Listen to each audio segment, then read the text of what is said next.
Even last एक Saturday class हुई थी, तो उसका कुछ छोटा इंट्रोडक्शन पार्ट था जो मैं आपको पहले कवर कर रहा हूँ। उसके बाद फिर हम आगे अपना स्टार्ट करेंगे। ठीक है। तो हमारा जो मॉड्यूल स्टार्ट हो रहा है उस मॉड्यूल का नाम है हमारा एसक्यूएल। अब एसक्यूएल क्या है, इसको समझने से पहले हमें यह समझना पड़ेगा कि कोई भी वेबसाइट या कोई भी मोबाइल ऐप या कोई भी सॉफ्टवेयर जो भी डेटा जनरेट होता है उसको कहाँ स्टोर करते होंगे। फॉर एग्जाम्पल, अगर आपसे कहा जाए कि हमारा हमने अमेजन को ऑर्डर प्लेस करा, तो अमेजन को जब ऑर्डर प्लेस हमने किया तो ऑर्डर आईडी, ऑर्डर का प्राइस, ऑर्डर की shipping date, pin code, mobile number user का, ये सारा डेटा कहीं ना कहीं अमेजन स्टोर करके चलता होगा हमारा। तो अमेजन अगर ये सारा डेटा स्टोर करके चल रहा है एक यूजर का, हमने कहा नहीं, जितने भी यूजर होंगे सारे यूजर का स्टोर करके चल रहा है। ठीक है। तो अब इस डेटा को अमेजन वालों ने कहाँ स्टोर करा होगा। हमारे पास एक ऑप्शन आता है, सिंपल टेक्स्ट फाइल में स्टोर कर लो। लाइक आप नोटपैड ओपन करो और इस नोटपैड के अंदर आप अपना डेटा को स्टोर कर लो कि ऑर्डर आईडी ये हो गई, आपका अमाउंट ये हो गया, मोबाइल नंबर ये हो गया, एंड सो ऑन। अब दूसरा आएगा तो फिर से ऐसे करेंगे, ऑर्डर आईडी ये हो गई, ऐसे करेंगे। तो टेक्स्ट फाइल के साथ चैलेंजेस क्या है। पहला चैलेंज, टेक्स्ट फाइल हमारा नेटवर्किंग को सपोर्ट नहीं करती। ऐसा नहीं हो सकता कि आप एक सिस्टम पे ट्रांजैक्शन कर रहे हो या डेटा जनरेट कर रहे हो और जो डेटा स्टोर होगा वो दूसरे सिस्टम पर होगा। अगर दूसरे सिस्टम पे टेक्स्ट फाइल पे स्टोर होगा तो ये पॉसिबल नहीं है। तो टेक्स्ट फाइल लोकल सिस्टम पे काम कर सकती है, नेटवर्किंग में काम नहीं कर सकती। ठीक है। दूसरी, अगर मैं ये रिपोर्ट निकालना चाहूँ कि पिछले मंथ जितने ऑर्डर रिसीव हुए हैं उनसे कितना रेवेन्यू जनरेट हुआ, तो टेक्स्ट फाइल के अंदर कोई सम नाम से फार्मूला नहीं होता जैसे एक्सेल में मिल जाता है। तो टेक्स्ट फाइल के अंदर कोई कैलकुलेशन का टॉपिक नहीं होता। तीसरा, अगर मैं टेक्स्ट फाइल में डेटा स्टोर करके ये पता करना चाहूँ इस वाले यूजर ने अब तक कितने ऑर्डर प्लेस करे हैं, मेरे पास कोई तरीका नहीं है कि मैं स्पेसिफिक यूजर के साथ जाकर डेटा को सर्च कर पाऊँ। मुझे सीक्वेंशियली सारा डेटा पढ़ना होगा, फिर अपने अकॉर्डिंग डेटा ढूंढना होगा और बाकी डेटा को इग्नोर करना होगा। तो text file is not a good solution for this purpose. Excel file लगा लेते हैं। तो एक्सेल फाइल के साथ अगर हम जाते हैं तो हमें कुछ एडवांटेजेस मिल जाते हैं। एक्सेल फाइल के साथ जाने का पहला एडवांटेज ये मिल जाएगा कि डेटा सीक्वेंशियल ना होकर स्ट्रक्चर्ड मैनर में स्टोर हो जाएगा। आप डेटा को यहाँ पर स्टोर कर सकते हैं ऐसे करके कि ये ऑर्डर आईडी है, ये आपका अमाउंट हो गया, ये आपकी डेट हो गई। ठीक है। और बहुत सारी चीजें हो गई, मान लो ऑर्डर आईडी 101 या कुछ भी हो सकती है, 5000 का ये हो गया और कोई डेट आप यहाँ पर अपना लिख देते हैं। ठीक है। ऑर्डर आईडी मान लो 102 हो गई, ये आपका 3000 का हो गया, एंड सोन सोन सोन। अब मुझे पता करना है कि जितने ऑर्डर आए हैं वो सारे ऑर्डर से कितना रेवेन्यू जनरेट हुआ। तो मैं इस कॉलम को सेलेक्ट करूंगा और इसका सम मुझे मिल जाएगा यहाँ पर, क्योंकि यहाँ पर हम कैलकुलेशन कर सकते हैं, फार्मूला बार है, अपना फार्मूला कोई लगाना चाहें तो फार्मूला भी अपना लगा सकते हैं। अब एक्सेल के साथ क्या लिमिटेशन है। एक्सेल के साथ लिमिटेशन ये है कि एक्सेल में अगेन नेटवर्किंग सपोर्ट नहीं होती। दैट मीन्स जिस सिस्टम पे एक्सेल फाइल बनाई जा रही है उसी सिस्टम पर डेटा इंसर्ट होगा, डेटा पर कैलकुलेशन करनी होगी तो आप कर सकते हो। और अगर आपको नेटवर्किंग यूज करनी है फिर आप गूगल शीट यूज करते हो। गूगल शीट डिफरेंट सॉफ्टवेयर है, एक्सेल शीट डिफरेंट सॉफ्टवेयर। ठीक है। अब एक्सेल के साथ लिमिटेशन क्या है। एक्सेल के साथ पहली लिमिटेशन है 10 लाख रोज, अराउंड 1 मिलियन रोज की कैपिंग है। उससे ज्यादा रोज नहीं आ सकती, जैसे 1, 2, 3, तो ऐसे करके मैक्सिमम कोई तो एक संख्या होगी। तो 1 मिलियन रोज मतलब अराउंड 10 लाख रोज एक एक्सेल फाइल में आ सकती हैं। उससे ज्यादा के लिए आपको अलग अलग शीट और बनानी पड़ेगी। ठीक है। दूसरी प्रॉब्लम क्या है कि थियोरटिकली आप 1 मिलियन रोज एक्सेल शीट में स्टोर कर सकते हैं, बट प्रैक्टिकली जब आप बहुत ज्यादा डेटा स्टोर करते हैं एक्सेल में तो ये बहुत स्लो हो जाता है।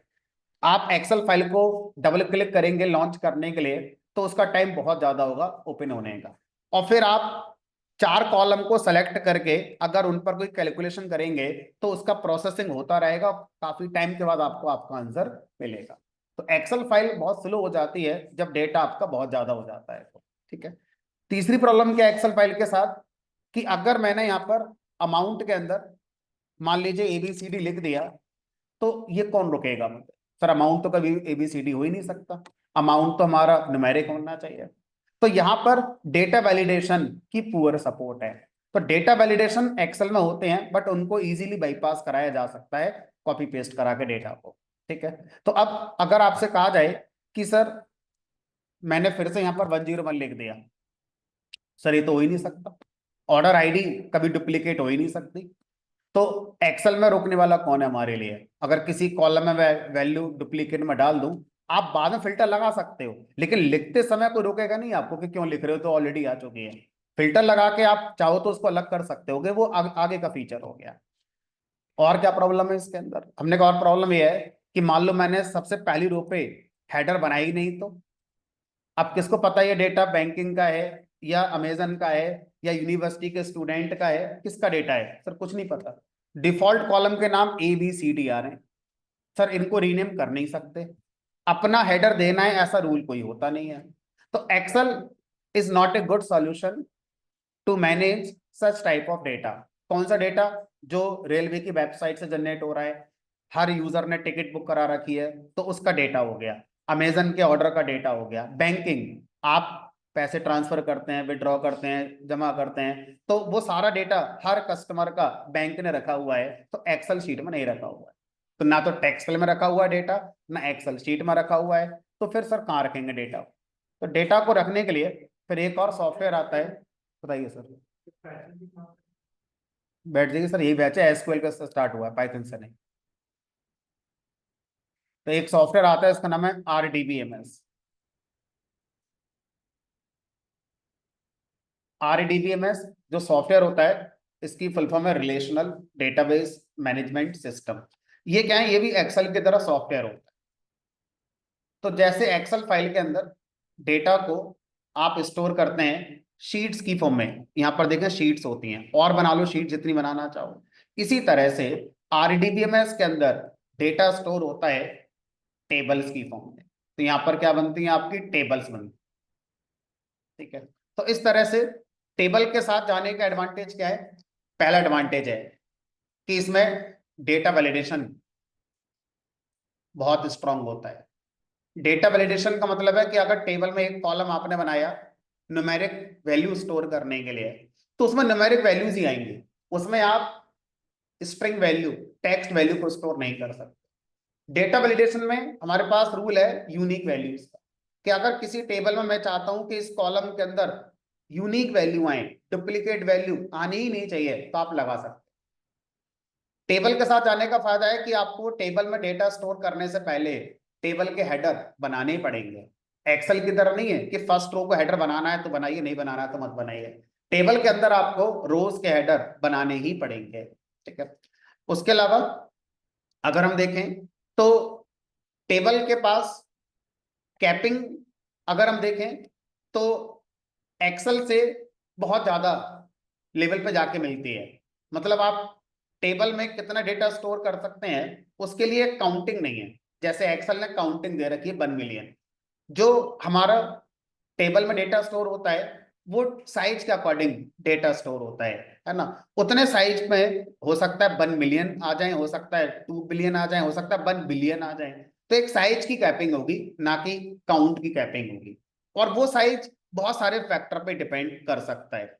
कुछ सिस्टम में हमारा 5 GB तक का डेटा स्टोर हो सकता है, कुछ सिस्टम में 10 GB तक का डेटा स्टोर हो सकता है। और अगर आपके पास टीबी में डेटा है, पेटाबाइट पीबी में डेटा है, तो आप क्या कर सकते हैं? RDBMS के अंदर कई सारी टेबल बना सकते हैं, हर टेबल में 5-5 10-10 GB का डेटा स्टोर करके आपस में इनको रिलेट कर सकते हैं।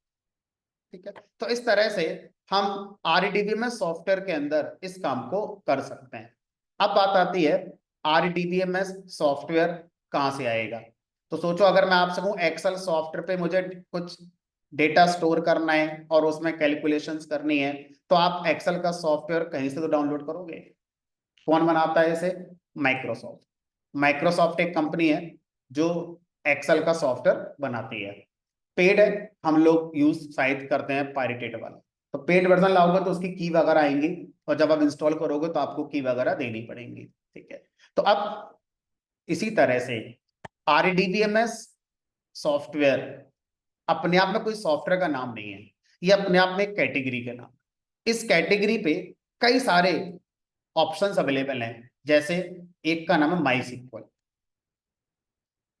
सर्वर। सर्वर वर्ड लगाने का मतलब है नेटवर्किंग को सपोर्ट करेगा। मतलब एक सिस्टम पे आपका आरडीबीएमएस सॉफ्टवेयर इंस्टॉल्ड है, अब आप उसे दूसरे सिस्टम से इंटरनेट का यूज करके एक्सेस कर सकते हैं। ठीक है, दूसरा है हमारा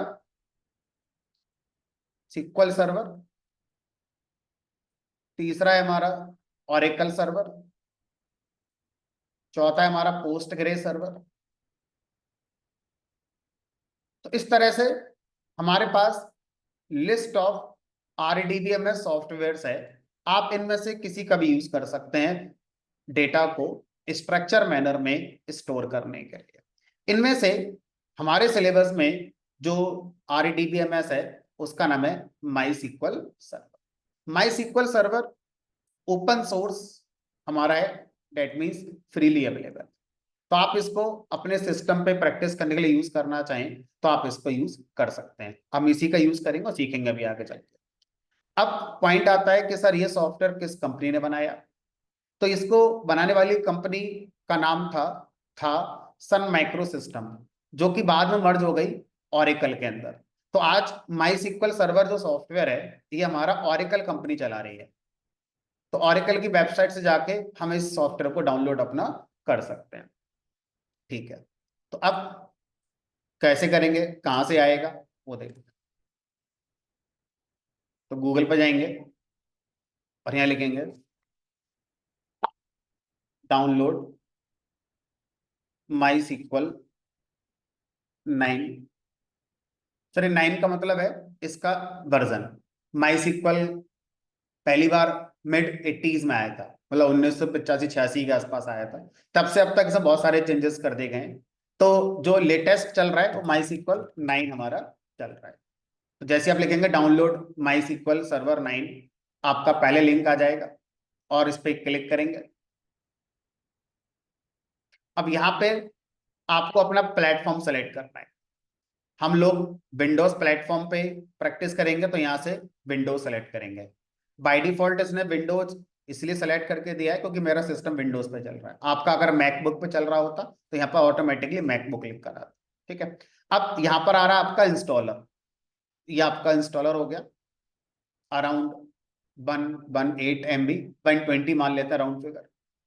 इस पर क्लिक कर देंगे और ये ओरेकल का प्रोडक्ट है आज की डेट में। डाउनलोड पे क्लिक करेंगे। उसके बाद ये कह रहा है अपना अकाउंट बनाइए, तो हम नो थैंक्स कर देंगे, हमें अकाउंट बनाने की कोई जरूरत नहीं है। क्लिक कर दिया और ये आपका माई सिक्वल का जो आरडीबीएमएस सॉफ्टवेयर है डेटा को स्टोर करने के लिए ये आपका डाउनलोड हो गया। अब जो माई सिक्वल सॉफ्टवेयर है इसकी एक डिपेंडेंसी है। डिपेंडेंसी का मतलब है कि ये जो सॉफ्टवेयर है ये सॉफ्टवेयर हमारा C++ एक प्रोग्रामिंग लैंग्वेज हुआ करती है उसका यूज करके बनाया गया है। तो जो माई सिक्वल आपका आरडीबीएमएस है इसको चलने के लिए आपके लैपटॉप में पहले C++ इंस्टॉल होनी चाहिए। ऑब्वियसली आपको नहीं पता C++ क्या होती है, क्योंकि हम मान के चल रहे हैं हम तो फर्स्ट टाइम आईटी इंडस्ट्री में आए हैं। तो अगर हम इसको इंस्टॉल करना चाहते हैं तो पहले आपको C++ की लाइब्रेरी भी इंस्टॉल करनी पड़ेगी। तो यहाँ जाएंगे, लिखेंगे डाउनलोड C++ रीडिस्ट्रीब्यूशन। तो जैसे ही आप लिखेंगे डाउनलोड C++ रीडिस्ट्रीब्यूशन, पहले लिंक आएगा डाउनलोड करने के लिए। और यहाँ पे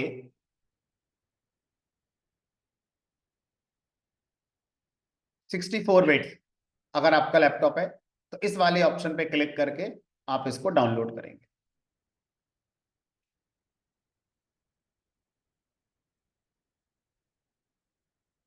ठीक है। अब मेरे सिस्टम पे मैंने पहले से ही दोनों चीजें इंस्टॉल कर रखी हैं, तो मैं क्या करता हूँ, मैं अपने सिस्टम से पहले अनइंस्टॉल कर देता हूँ ताकि मेरा सिस्टम आपके तरह एकदम इनिशियल स्टेज में आ जाएगा। फिर मैं आपको इंस्टॉलेशन करके दिखाऊंगा कैसे कैसे इंस्टॉलेशन करी जाती है। जो लोग लैपटॉप लाए हैं, लैपटॉप ओपन कर लें, सॉफ्टवेयर को डाउनलोड कर लें।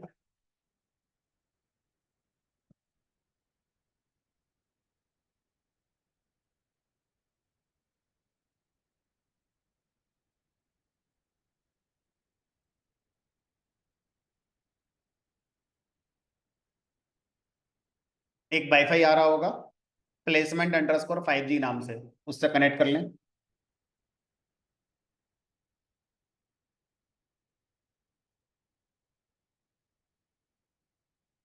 तो हमारी तरफ से इंटरनेट की फैसिलिटी सिर्फ उस दिन अवेलेबल हो सकती है जिस दिन आपको कोई सॉफ्टवेयर रिक्वायर्ड होगा। डेली बेसिस पर इंटरनेट फैसिलिटी स्टूडेंट्स के लिए अवेलेबल नहीं होगी। ठीक है। तो हमारा जो वाईफाई है वो है placement_5G। पासवर्ड है इसका ड्यूकैट D capital @1122।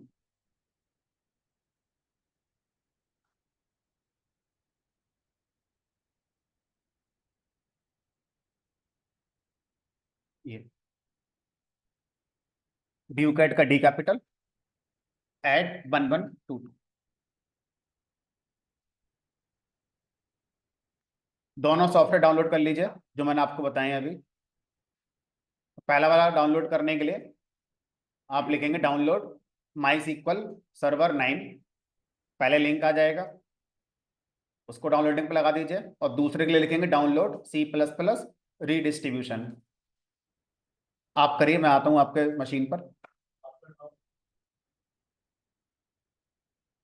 D capital UCAT @1122।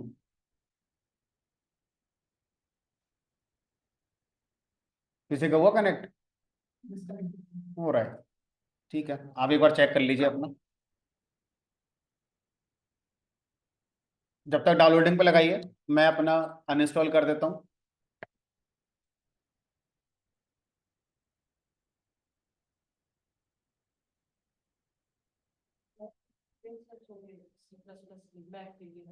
नहीं, मैक की जरूरत नहीं, मैक में C++ की जरूरत नहीं पड़ेगी, डायरेक्ट चल जाएगा मैक। एक तो माई सीक्वल सर्वर लिखेंगे, डाउनलोड माई सीक्वल सर्वर 9, तो पहले लिंक आ जाएगा।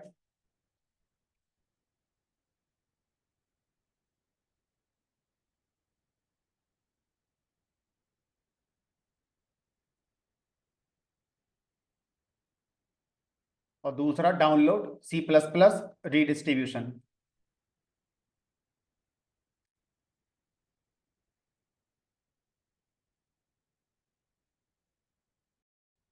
सर कोई भी RDBMS मैंने इंस्टॉल करा, अब जो भी RDBMS इंस्टॉल मैंने करा है, द पॉइंट इज कि इस RDBMS के अंदर कैलकुलेशन कैसे करें डेटा पर, प्लस माइनस मल्टीप्लाई डिवाइड, या इसमें मुझे रिपोर्ट निकालनी है डेटा की, लास्ट मंथ की सारे सेल की रिपोर्ट चाहिए, या किसी यूजर की डिटेल चाहिए, तो ये सब कैसे आएगी? इवन इसमें डेटा पहुंचेगा कैसे? एक्सेल में डेटा कैसे पहुंचता है? एक्सेल तो अपने आप में एक एडिटर भी है, स्टोरेज भी है और एडिटर भी है। तो आप एक्सेल को जैसे ही डबल क्लिक करते हैं और उसके सामने आपके सेल दिखने शुरू हो जाते हैं, आप टाइप करो, एंटर करो, एंटर भी हो गया और स्टोर भी हो गया। लेकिन आरडीबी में सॉफ्टवेयर में ऐसा नहीं है, आरडीबी में सॉफ्टवेयर सिर्फ स्टोरेज है, लेकिन वो स्टोरेज तक डेटा कैसे पहुंचेगा, डेटा को रिट्रीव कैसे करोगे, डेटा पर फर्दर मैनिपुलेशन वगैरह कैसे करोगे, ये सब करने के लिए एक लैंग्वेज बनाई गई जिसका नाम रखा गया एसक्यूएल। तो SQL is a language of RDBMS. तो अगर आरडीबीएमएस की बात करें तो आरडीबीएमएस जस्ट स्टोरेज है, इससे ज्यादा कुछ नहीं है। अच्छा, उस स्टोरेज तक डेटा पहुंचाना है, एसक्यूएल सीखनी पड़ेगी। स्टोरेज से डेटा लेकर आना है, एसक्यूएल सीखनी पड़ेगी। मैनिपुलेशन करनी है, कोई रिपोर्ट बनानी है, एसक्यूएल सीखनी पड़ेगी। अब किसी भी आरडीबीएमएस के साथ अगर आप बात करना चाहते हो तो आप एसक्यूएल का यूज करके किसी भी आरडीबीएमएस से बात कर सकते हो, चाहे वो जो हम पढ़ रहे हैं माई सीक्वल, चाहे ऑरेकल वाला हो, चाहे पोस्टग्रे वाला हो, कोई सा भी आरडीबीएमएस हो सकता है। सारे के सारे आरडीबीएमएस एसक्यूएल लैंग्वेज को सपोर्ट हमारा करते हैं। ठीक है, अब एसक्यूएल जो लैंग्वेज है ये हमारा किस तरह से बिहेव करती है अगर हम उसको देखें तो एसक्यूएल जो लैंग्वेज है ये बेसिकली हमारी कमांड बेस्ड लैंग्वेज है। चाहिए कमांड बेस्ड। कमांड बेस्ड का मतलब क्या है? कमांड बेस्ड का मतलब है कि आपको जो भी काम करना है, डेटा स्टोर करना है उसकी कमांड लिखनी पड़ेगी, डेटा रिट्रीव करना है उसकी कमांड लिखनी पड़ेगी। इट इज लाइक जैसे कभी हम यूनिक्स वगैरह पे या कभी डॉस वगैरह पे काम करते थे और मुझे कोई फोल्डर क्रिएट करना होता था तो पहले मैं सीडी लगाकर उस डायरेक्टरी में जाता था जहां पर फोल्डर क्रिएट करना है, फिर MKDIR लिखता था, फोल्डर का नाम जो भी आप देना चाहते हो वो आप दे सकते हैं। तो मैंने ड्यूकेट 123 दे दिया, अब ये फोल्डर बन जाएगा। कहाँ बन जाएगा? डेस्कटॉप पर बन जाएगा। ये देखो ये बन गया। और आज कैसे बनाओगे? राइट क्लिक करो, न्यू, ऐसे बना लोगे। तो इस तरह से जो भी काम आप माउस से क्लिक करके कर लेते हैं, हर काम को करने के लिए एक कमांड होती है हमारे कंप्यूटर के अंदर। पहले माउस आते ही नहीं थे, पहले सिर्फ कीबोर्ड आते थे, तो हर काम करने के लिए आपको कमांड लिखनी पड़ती थी। अगर मुझे इस फोल्डर को डिलीट करना है, आज बड़ा आसान है, सेलेक्ट करो डिलीट कर दो, राइट क्लिक करो डिलीट कर दो। लेकिन जब कंप्यूटर की दुनिया शुरू हुई थी उस समय माउस होते ही नहीं थे, तो आपको लिखना पड़ता था ऐसे करके RMDIR और उस फोल्डर का नाम जिसको आप डिलीट करना चाहते हैं। डिलीट हो गया। इसी तरह से एसक्यूएल लैंग्वेज के अंदर कमांड्स होती हैं। डेटा स्टोर करना आरडीबीएमएस में, उसकी कमांड होगी। डेटा निकालना है, उसकी कमांड होगी। डेटा पे ऑपरेशन करने हैं, प्लस करना है, माइनस करना है, उसकी कमांड होगी। जो भी करना है हर काम को करने की क्या होगी? कमांड। तो एसक्यूएल एक कमांड बेस्ड आपकी लैंग्वेज होती है, लेकिन कमांड का नाम प्रॉपर उसका उसका सिंटैक्स आपको सीखना पड़ेगा। सिंटैक्स का मतलब कि ये कमांड का नाम है, उसके आगे ये लिखना होता है। हो सकता है किसी कमांड को पूरा लिखने के लिए मुझे 3 वर्ड लिखने पड़े, हो सकता है किसी कमांड को लिखने के लिए मुझे 5 वर्ड लिखने पड़े। तो जब बहुत सारे वर्ड्स एक कमांड में आएंगे तो उनका ऑर्डर भी मैटर करेगा कि पहला वर्ड क्या आना चाहिए, दूसरा वर्ड क्या आना चाहिए, तीसरा क्या आना चाहिए, चौथा क्या आना चाहिए। उन अरेंजमेंट्स को ही क्या बोलते हैं? सिंटैक्स। तो हर कमांड का क्या होगा? एक सिंटैक्स होगा जिससे हम उस कमांड में यूज होने वाले वर्ड्स को अरेंज करेंगे प्रॉपर सीक्वेंस में, जिससे एक सेंस जनरेट होगा और फिर उसी सेंस के अकॉर्डिंग आपका ऑपरेशन कर दिया जाएगा। तो इस तरह से हमारा जो कोर्स है उसका नाम है एसक्यूएल। तो एसक्यूएल एक लैंग्वेज है आरडीबीएमएस। तो इसके लिए हमें आरडीबीएमएस सॉफ्टवेयर की जरूरत पड़ती जो अभी हमने डाउनलोड करके अब हम इंस्टॉल करने जा रहे हैं। तो मेरे साथ साथ करेंगे इंस्टॉल। जिनका हो गया है वेल एंड गुड, जिनका नहीं हुआ है मेरे साथ साथ करें। तो सबसे पहले क्या करना है? सबसे पहले आपका जो C++ की जो लाइब्रेरी आई है इसको पहले आप इंस्टॉल करेंगे। तो सिंपली आप इस पर डबल क्लिक करिए, आ जाए। और यहाँ पर एग्री करना पड़ेगा, कोई अदर ऑप्शन है नहीं हमारे पास। आई एग्री पे क्लिक करा हमने, इंस्टॉल। आपके में yes no, run, do not run पूछेगा, यस नो की जगह, तो उस पर रन पे क्लिक करेंगे तो विंडो 11 में ब्लू स्क्रीन आएगी। आपको लगेगा कि वायरस टाइप का आ गया, वायरस नहीं है, वो आपसे कंफर्मेशन ही मांग रहा है जैसे यहाँ मांग रहा है। तो यस कर देंगे, यानी कि विंडो 11 में रन कर देंगे। 2 से 5 सेकंड लगेंगे depending on hardware. Setup successful, C++ की लाइब्रेरी इंस्टॉल होगी। अब मेरे सिस्टम पर मैं माई सीक्वल के आरडीबीएमएस को इंस्टॉल कर सकता हूं और फिर इसमें डेटा को स्टोर करेंगे। तो अब ये जो सेटअप है माई सीक्वल का, इस पर डबल क्लिक करेंगे।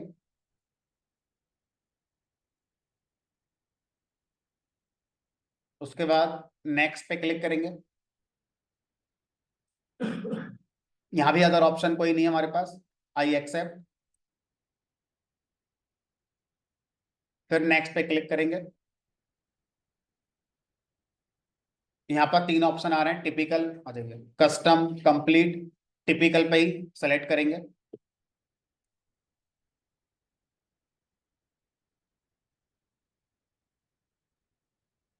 उसके बाद इंस्टॉल, यस नो, यस पे क्लिक करेंगे। रन, डू नॉट रन अगर ऐसा आता है तो रन पे क्लिक करेंगे।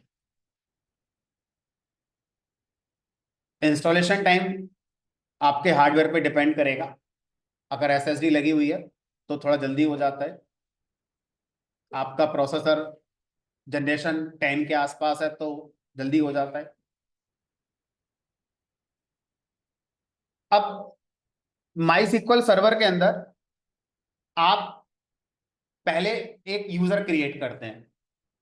यूजर क्रिएट करते हैं का मतलब जैसे फेसबुक के कई सारे यूजर हैं, हर यूजर अपनी पोस्ट डालेगा, परमिशन देगा कौन यूजर देख सकता है कौन नहीं देख सकता है। आईआरसीटीसी के अपने यूजर हैं, बैंक के अपने यूजर हैं। इसी तरह से माई सिक्वल आरडीबीएमएस को यूज करने के लिए पहले आपको एज यूजर अपने आप को यहाँ पर रजिस्टर करना पड़ेगा। तो अब इंस्टॉलेशन के टाइम पर एक यूजर का रजिस्ट्रेशन कर दिया जाता है जिसका नाम रूट रखा जाता है, ROOT। आपको सिर्फ क्या बताना होगा, इंस्टॉलेशन टाइम पर उसका पासवर्ड बताना पड़ेगा। बाकी यूजर, रूट यूजर बाद में अपना क्रिएट करेगा। आ जाइए, ठीक है। तो अब यहां पर हम फिनिश पे क्लिक करेंगे तो आपका यूजर का जो रजिस्ट्रेशन है उसका प्रोसेस आगे आएगा। यस कर दिया, उसके बाद नेक्स्ट करेंगे। ये वो डायरेक्टरी है जहां पर आपका डेटा स्टोर होगा, तो फिलहाल हमें इसमें कहीं कोई चेंज नहीं करना है। नेक्स्ट पे क्लिक कर दिया। इसका थोड़ा ध्यान रखेंगे, इन फ्यूचर आपको जरूरत पड़ सकती है माई सिक्वल के पोर्ट नंबर की 3306। पोर्ट नंबर क्या करता है, किसी भी सर्वर की आइडेंटिटी को रिप्रेजेंट करता है, ठीक है। तो बाय डिफॉल्ट माई सिक्वल का पोर्ट 3306 होता है। आ जाइए, अगर किसी का पहले से माई सिक्वल इंस्टॉल्ड है और वो दोबारा इंस्टॉल कर रहा है तो उसके एरर आ जाएगी, उसका नेक्स्ट बटन चलेगा ही नहीं। क्यों? क्योंकि ऑलरेडी उसके में जो पहले से माई सिक्वल इंस्टॉल्ड होगा उसका पोर्ट नंबर भी 3306 होगा। और एक कंप्यूटर पे दो सॉफ्टवेयर सेम पोर्ट पर इंस्टॉल नहीं हो सकते, तो आपको यहाँ पर चेंज करना पड़ेगा फिर, या फिर पुराने वाले को अनइंस्टॉल करना पड़ेगा। बराबर, फिर नेक्स्ट पे क्लिक कर दिया। अब ये मुझसे पासवर्ड मांग रहा है। अकाउंट का यूजर नेम रूट है, पासवर्ड मुझे देना है, तो आप अपना पासवर्ड दे दीजिए। मैंने अपना पासवर्ड दे दिया रूट लोअर केस में, कंफर्म पासवर्ड भी मैंने वही दे दिया। आप भी रूट देना चाहो तो दे सकते हो ताकि आपको याद रखना आसानी हो जाए, और आप भूल जाओगे तो आप मुझसे पूछ सकते हो। सबको पता है कि पासवर्ड हमने क्या रखा है, रूट रखा है, तो आप बाकी जो चाहें वो रख सकते, कोई भी पासवर्ड दे सकते हो, कोई फर्क नहीं पड़ता। नेक्स्ट पे क्लिक करेंगे, फिर नेक्स्ट करेंगे।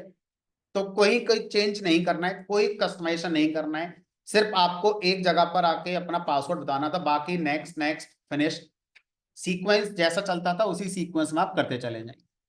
फिर नेक्स्ट पे क्लिक कर देंगे, लास्ट में एग्जीक्यूट करेंगे तो ये सब कुछ आपका ऑटोमेटिक इसी सीक्वेंस में हो जाएगा।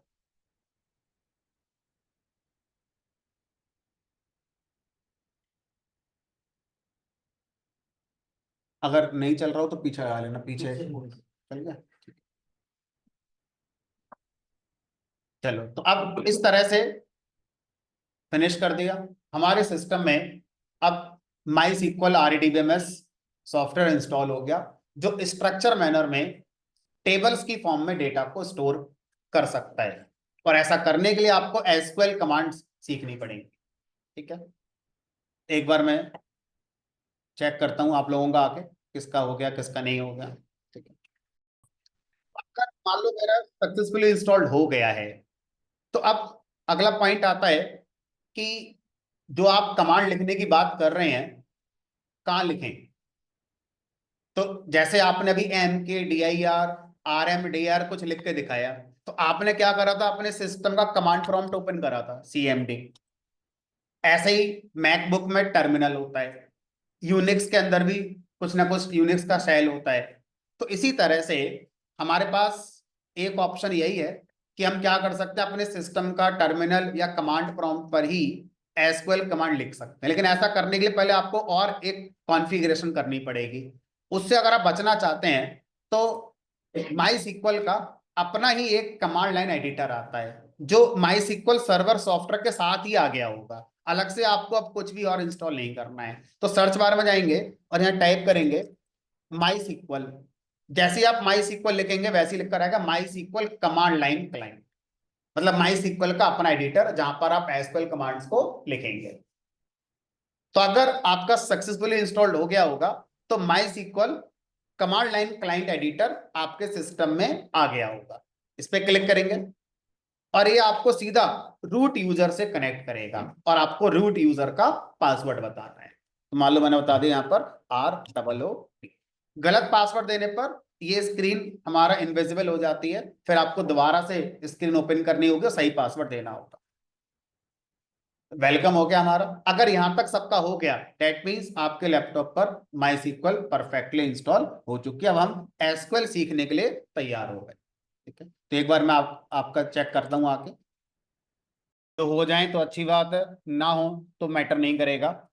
जैसे मेरा बैकग्राउंड कलर वाइट आ रहा है और टेक्स्ट कलर ब्लू आ रहा है, आपका ब्लैक एंड वाइट आ रहा होगा। बैकग्राउंड कलर आपका ब्लैक आ रहा होगा, फॉन्ट कलर आपका वाइट आ रहा होगा। फॉन्ट साइज मैंने इंक्रीज करा हुआ है, आपका फॉन्ट साइज थोड़ा छोटा आ रहा होगा। ठीक है, तो इन चीजों के लिए बहुत ज्यादा आपको फोकस नहीं करना है। ट्राई करके देखिए, मैं आपको कुछ ऑप्शन बताता हूँ, अगर उससे होता है तो कर लेते हैं, नहीं होता है तो उसको इग्नोर कर देना है। ठीक है, तो पहला ऑप्शन जो आप ट्राई करें कि आपका ऊपर जो टाइटल बार आ रहा है एडिटर का, इस टाइटल बार पे देखो यहाँ पर एक आइकन आ रहा होगा। इस आइकन पे क्लिक करो या टाइटल बार पे राइट क्लिक करो। इसके अंदर एक ऑप्शन आएगा डिफॉल्ट्स का।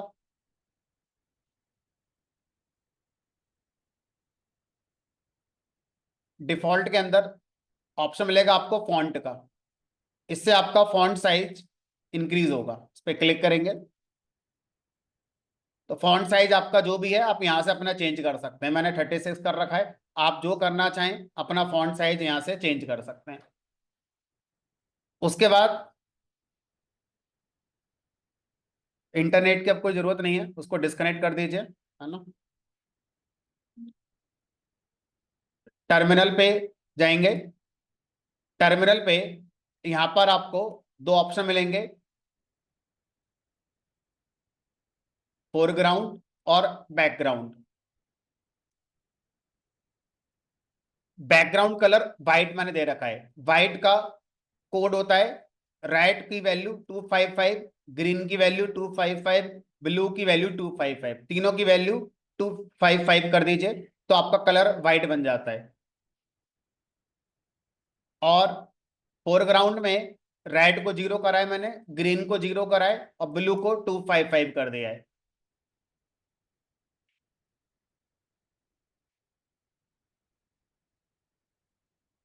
उसके बाद कर्सर का जो कलर है, कर्सर के कलर में भी मैंने रेड को 0, ग्रीन को 0 और ब्लू 255 कर रखा है। तो मैंने अपना आपको बता दिया जो मैंने कर रखा है। आप अपने एंड पे जाके एक्स्ट्रा टाइम देकर आपको जो सही लगता है देखने में आप अपने हिसाब से कर सकते हैं। ठीक है, उसके बाद ओके कर देंगे।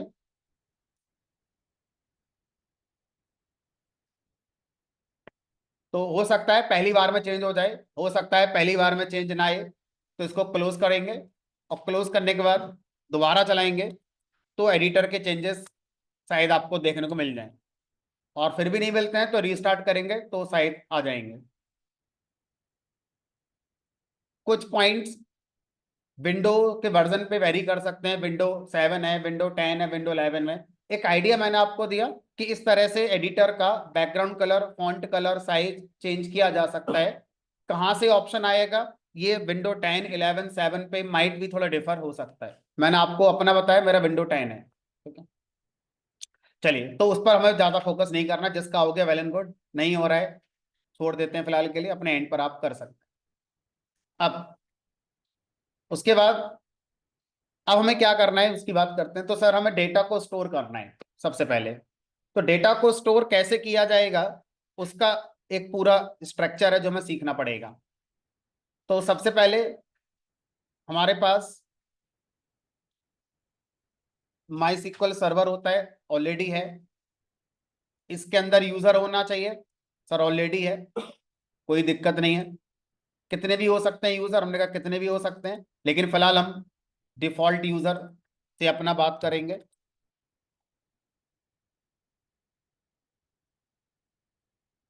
और भी यूजर हमारे हो सकते हैं, जितने चाहें उतने आप बना सकते हो। तो सर एक यूजर तो है ही डिफॉल्ट रूट वाला। अब इस यूजर के अंदर डायरेक्ट डेटा टेबल बनाकर स्टोर नहीं किया जाएगा।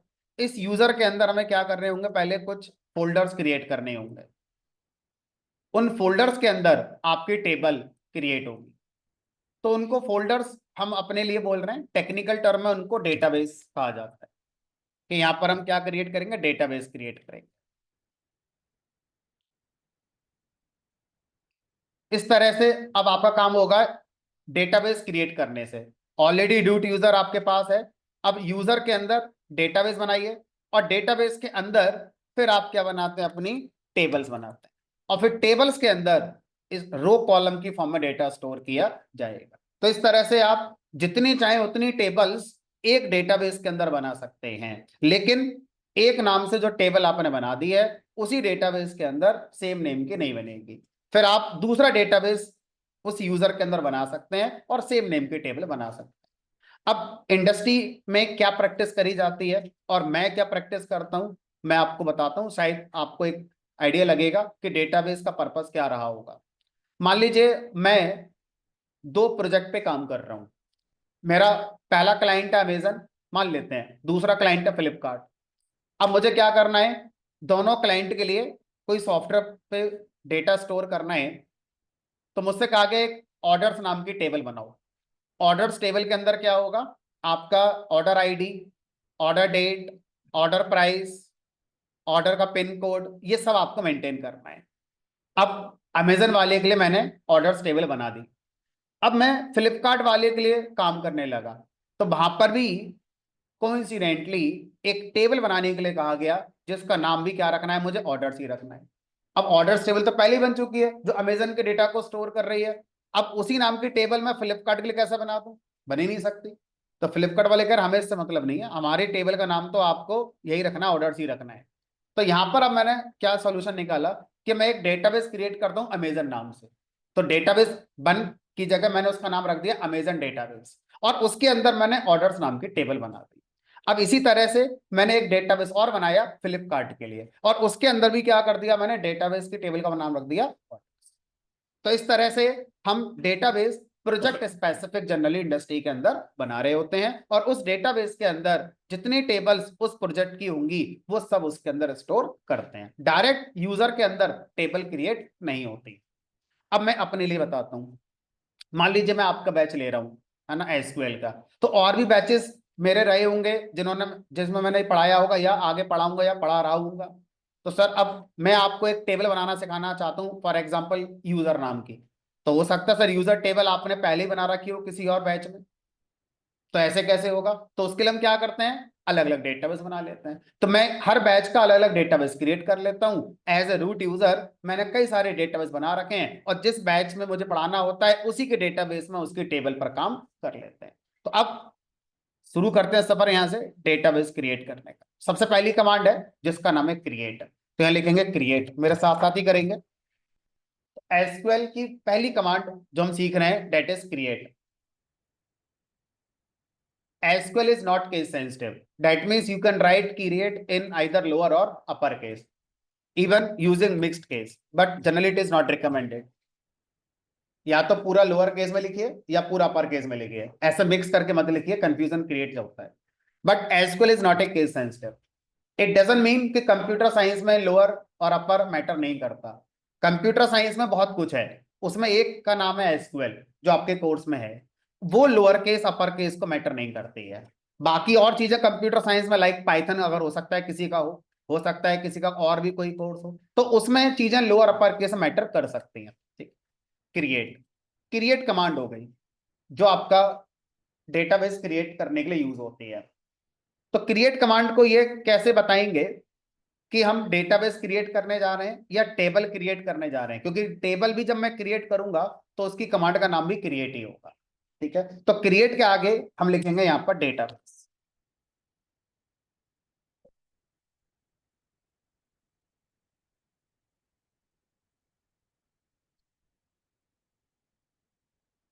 डेटाबेस क्या हो गया? जो भी आप माई सीक्वल के अंदर एंटिटी क्रिएट कर रहे हैं उस एंटिटी का आपने नाम दिया कि हम डेटाबेस क्रिएट कर रहे हैं, ना कि टेबल।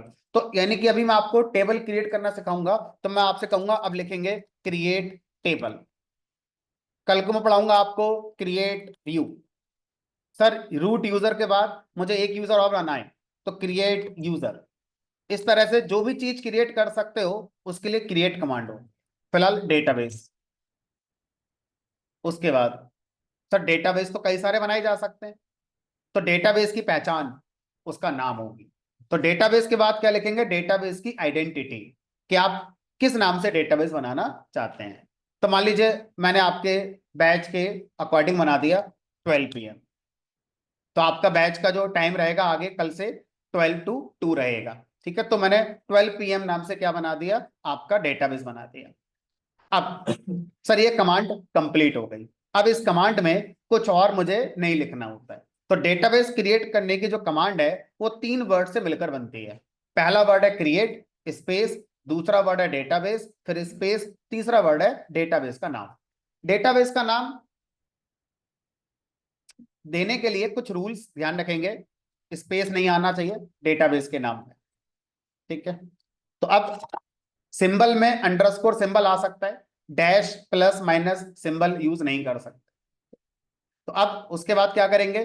सर ये कमांड को अब हम एग्जीक्यूट करना चाहते हैं, तो हमें यह बताना पड़ेगा कि भाई ये कमांड एंड हो रही है। जैसे इंग्लिश में कोई भी सेंटेंस जब आप लिखते हैं और आप उसको एंड करना चाहते हैं तो फुल स्टॉप लगाते हैं, जिससे रीडेबिलिटी बन जाती है कि हाँ भाई ये बात खत्म हो गई है। तो एक सेंटेंस को बनाने में कई सारे वर्ड्स और उन वर्ड्स का सीक्वेंस आप यूज करते हैं, तब एक सेंटेंस में कोई सेंस आता है। और जब वो सेंटेंस खत्म होता है तो आप फुल स्टॉप लगाकर उसको एंड करते हैं। इंग्लिश लैंग्वेज की बात चल रही है। इसी तरह से एसक्यूएल लैंग्वेज में ये हमारा क्रिएट कमांड है, और उसको पूरा लिखने का सिंटैक्स 3 वर्ड से मिलकर बनता है, और इसको एंड करने के लिए फुल स्टॉप की जगह यहाँ पे लगाते हैं सेमी कॉलन। सेमी कॉलन, तो सेमी कॉलन को हम फुल स्टॉप की तरह समझ सकते हैं, लेकिन टेक्निकल टर्म अगर मैं बोलूं तो इसको बोलते हैं डेलीमीटर। डेलीमीटर, तो डेलीमीटर का मतलब होता है वो सिंबल जिससे आपकी कमांड एंड होती है। अब इसके आगे अगर आपने कुछ लिखा तो वो दूसरी कमांड मानी जाएगी। फुल स्टॉप के आगे कुछ लिखेंगे तो दूसरा सेंटेंस कंसीडर किया जाएगा, वो अपनी दूसरी बात कहना चाह रहा होगा। यहां पर क्रिएट और डेटाबेस, इनकी स्पेलिंग आप चेंज नहीं कर सकते। इसकी स्पेलिंग यही लिखनी है। लोअर केस अपर केस में आप चेंज कर सकते हो, लेकिन आप इनकी स्पेलिंग चेंज नहीं कर सकते। ये अपनी पसंद से नहीं ले सकते, ये आपकी पसंद हो सकती है।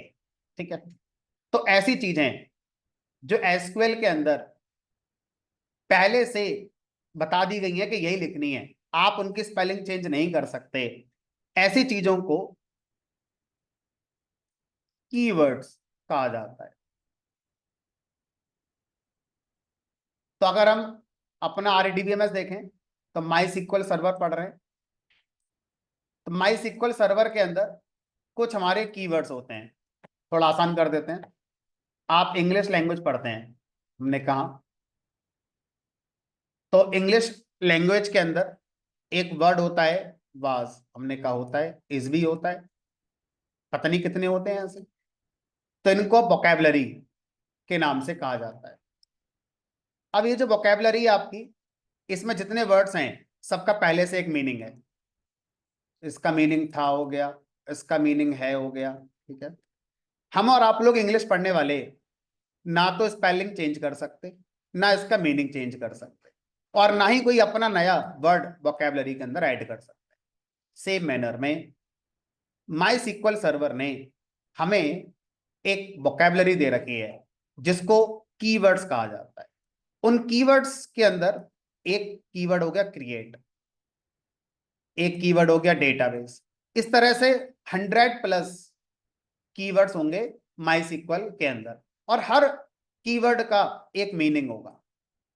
आप उसकी स्पेलिंग चेंज नहीं कर सकते, उसका जो मीनिंग है वो चेंज नहीं कर सकते। ठीक है, तो इस तरह से क्रिएट और डेटाबेस ये दोनों कीवर्ड्स हो गए, इनको आपको एज इट इज इसी स्पेलिंग के साथ लिखना होगा। अब कोई भी कीवर्ड जो सबसे पहले लिखा जाता है, सबसे पहले लिखा जाता है, इसको हम एक और नाम से जानते हैं, कमांड। कि हमारा क्या कहलाएगा, कमांड भी कहलाएगा। तो आपसे कोई पूछे क्रिएट क्या है, कमांड। और क्या, हमने कहा वैसे तो कीवर्ड होता है जिसको हम चेंज नहीं कर सकते। Database is just a keyword, it is not A command. ठीक है, तो जहां से आप लिखना शुरू करेंगे वो कीवर्ड होगा, लेकिन उसको एक और नाम आप देख सकते हैं कि उसको हम कमांड कहते हैं। ठीक है, अब इस तरह से ये क्रिएट कमांड आपकी पूरी हो जाती है।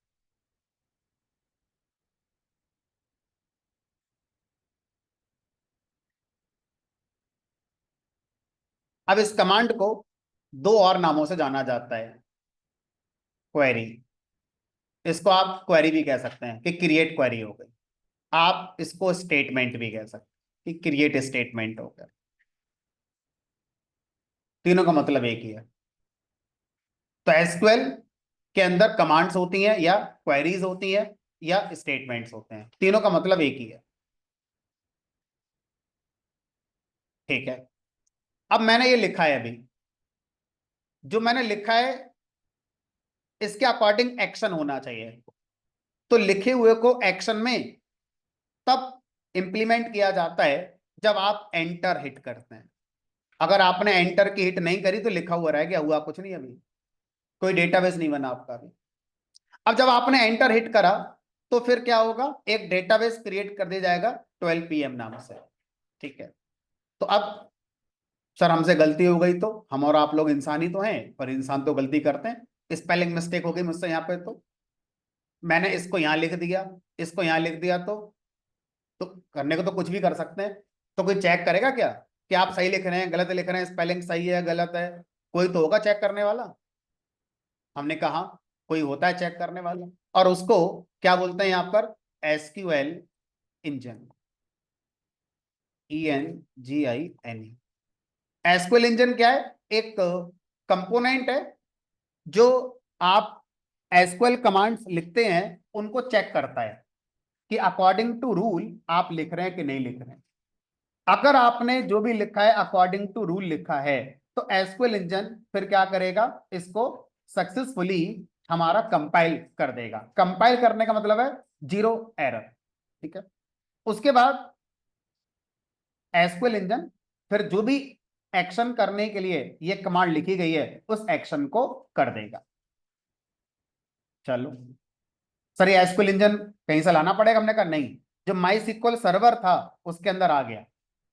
आपको एसक्यूएल इंजन अलग से डाउनलोड नहीं करना है, जो माई सिक्वल सर्वर सॉफ्टवेयर आपने इंस्टॉल करा है उसी के अंदर आ गया है।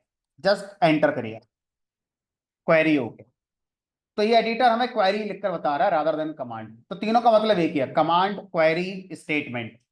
तो किसी बुक में कमांड लिखा होगा, किसी में स्टेटमेंट लिखा होगा, किसी में क्वेरी लिखा होगा, कोई डिफरेंस नहीं है। अब मैं सर फिर से करता हूं, इस बार गलती करूंगा। मैंने क्या करा, क्रिएट की स्पेलिंग गलत कर दी, ये देखने के लिए कि कोई है चेक करने वाला कि नहीं, कुछ भी लिख दो सब सही है। और मैंने एक और डेटाबेस बनाया 1 PM नाम से, किसी भी नाम से बना दो।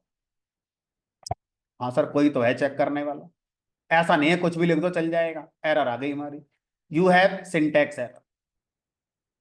कहां पर है, नियर, यहां पर देखो कहीं कुछ आपकी एरर है। चलिए, तो पता चली गया हमारे लिए। अब हम सही कर देते हैं।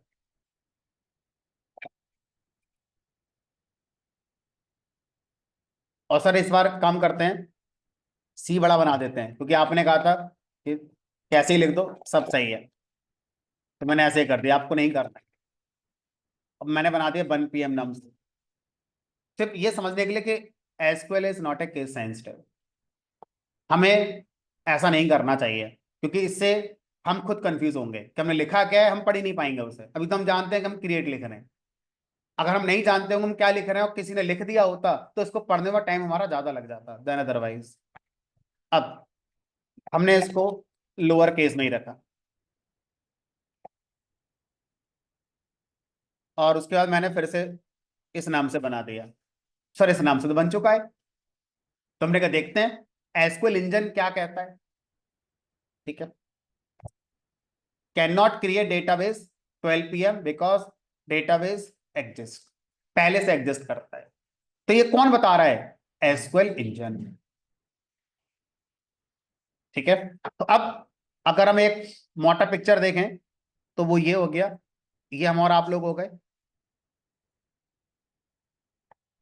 हम और आप लोग जो भी एसक्यूएल कमांड्स लिखेंगे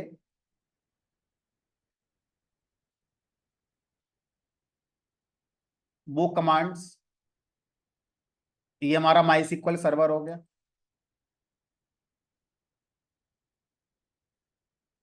माई सीक्वल सर्वर के अंदर सबसे पहले आपकी कमांड की मुलाकात होगी एसक्यूएल इंजन से।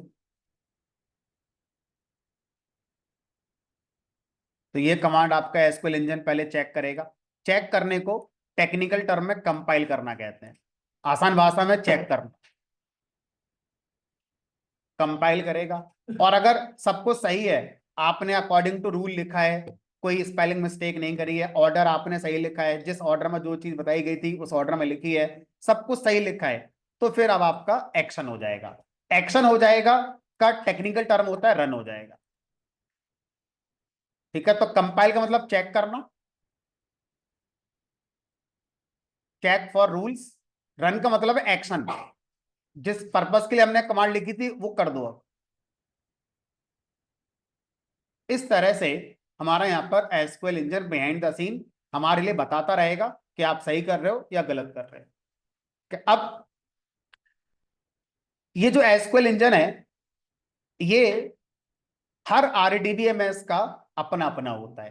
तो कल को अगर मैं आपसे कहूं कि सर अब मैं